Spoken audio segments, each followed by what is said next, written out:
Damos comienzo a la cartilla número 5 del segundo semestre de Salud 2. En esta clase vamos a reconocer e identificar las etapas del embarazo y el parto. Para introducirnos en la cartilla, vamos a conocer qué considera la Organización Mundial de la Salud como embarazo y cuándo comienza. También vamos a ver a qué se llama fecundación in vitro. Ustedes van a leer que no para todos los científicos el embarazo comienza acorde a lo que dice la Organización Mundial de la Salud, sino para otros científicos la vida comienza en otro momento.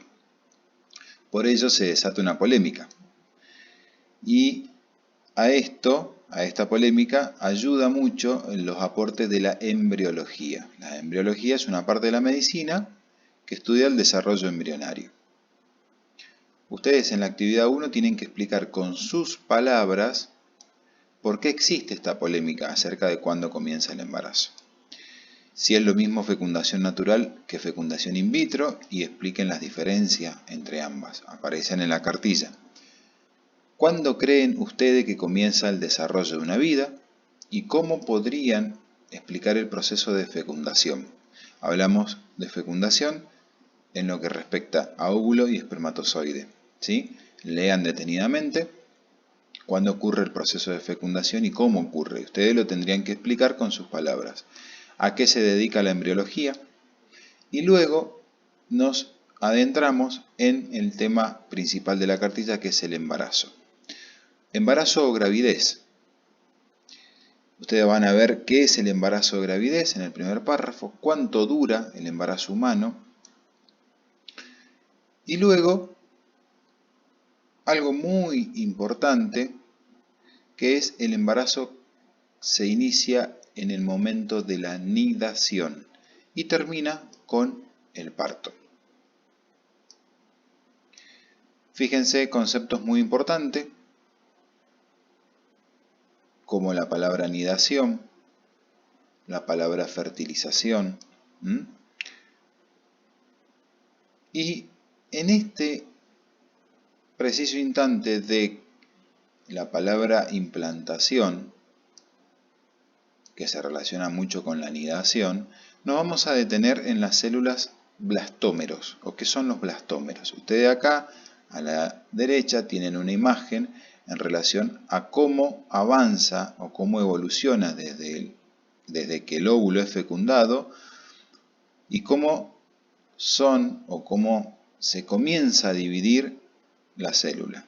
2 blastómeros, 4 blastómeros, 32 blastómeros y llegamos a un estado de mórula.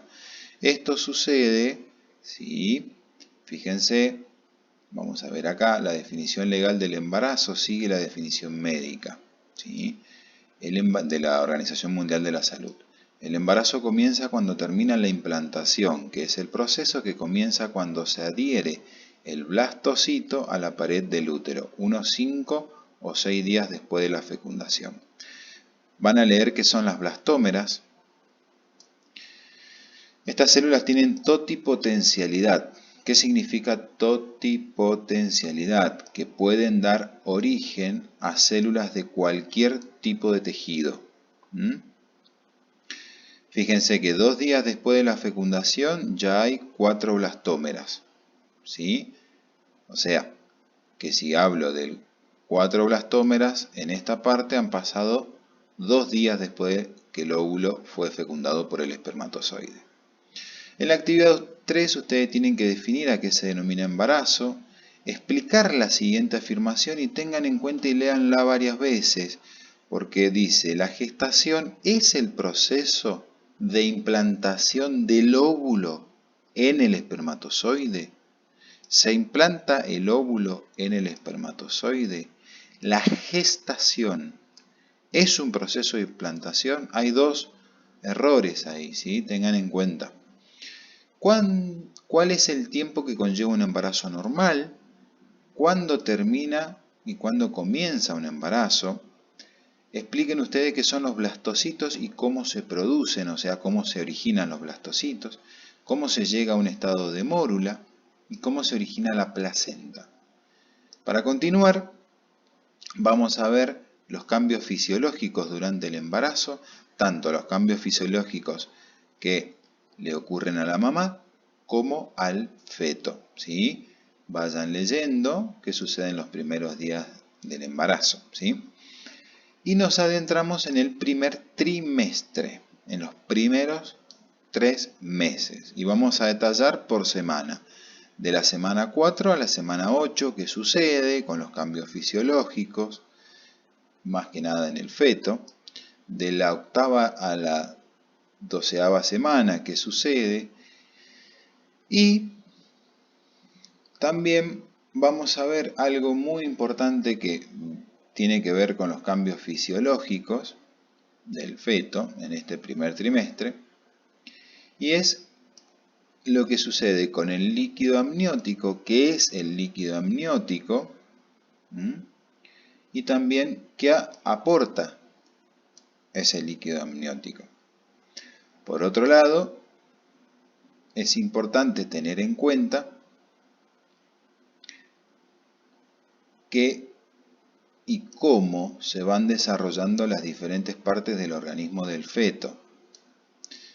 Tengan en cuenta a qué se denomina vernix caseoso. Luego, en la actividad número 4, tienen que responder a las 5 preguntas que aparecen ahí. Describan muy brevemente qué sucede durante el primer trimestre de embarazo, muy sintético. ¿Cuándo se puede diferenciar el sexo del embrión? ¿Por qué la piel del feto es roja? ¿Cuándo aparece el vernix caseoso y para qué sirve? Y tienen que realizar un mapa conceptual en relación al líquido amniótico. En ese mapa conceptual tiene que aparecer qué es el líquido amniótico y cuáles son las funciones. Recuerdo, un mapa conceptual está formado por conceptos y conectores. Luego, para realizar la última actividad, la actividad número 5, yo les voy a subir un video en donde ustedes lo van a ver. El video se llama Vientres de alquiler, y a partir de la observación del video van a realizar una reflexión personal de entre 5 y 10 párrafos de extensión. En esa reflexión van a tener en cuenta los costos económicos, las condiciones de vida y los familiares de las madres de alquiler.